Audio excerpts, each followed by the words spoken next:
ભાવનગર શહેરમાં શ્રીમાળી સોની સમાજની વાડી અને હવેલી સહિતની સ્થાનિક મિલકતના ટ્રસ્ટને મામલે ચેરિટી કમિશનર સુધી મામલો પહોંચ્યો હતો।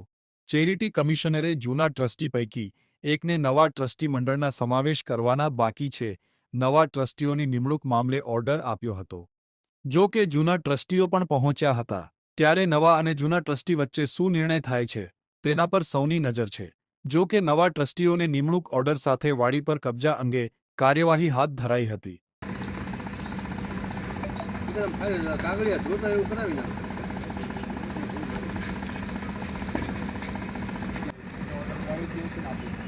ઓર્ડર આવી ગયો છે, નવું બંધારણ મંજૂર થઈ ગયું છે, નવા ટ્રસ્ટીઓની નિમણૂક કરી નાખી છે।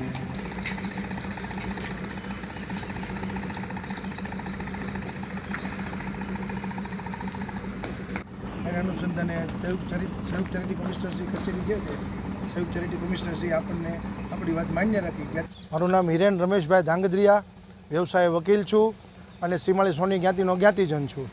ભાવનગર શ્રીમાળી સોની જ્ઞાતિ ટ્રસ્ટની અંદર શ્રીમાળી સોની જ્ઞાતિનું ટ્રસ્ટ જ્યારથી રજીસ્ટર્ડ થયું ત્યારથી કોઈ લેખિત સ્વરૂપનું બંધારણ હતું નહીં। શ્રીમાળી સોની જ્ઞાતિની અંદર સુવ્યવસ્થિત વહીવટ થાય, સુવ્યવસ્થિત સંચાલન થાય, જ્ઞાતિની બે વાડીઓ છે, એક હવેલી છે, આ બધાનું સુવ્યવસ્થિત દેખરેખ થાય અને ખૂબ જ સારી રીતે જ્ઞાતિના જે જ્ઞાતિજનો છે એનો સારી રીતે લાભ લઈ શકે, સારા નિયમો ઘડે, એની માટે એક બંધારણની ખૂબ જરૂરિયાત હતી લાંબા સમયથી। જ્ઞાતિજનોની ખૂબ સારી ઈચ્છા હતી કે ભાઈ આ બંધારણ હોવું જોઈએ, જેથી કરીને અમે 6 જણાએ જે આપણી સમક્ષ ઊભા છીએ અમે ભેગા થઈને આ અભિયાન હાથ ધરી સંયુક્ત ચેરિટી કમિશનર ભાવનગર પ્રદેશની પાસે એક અરજી કરી જ્ઞાતિ બંધારણ મંજૂર કરવા માટે અને એમણે અમને બંધારણ મંજૂર કર્યું, બંધારણ ઘડી આપ્યું અને 6 ટ્રસ્ટીઓની નવી ટ્રસ્ટીઓ તરીકે નિમણૂક પણ કરી આપી છે।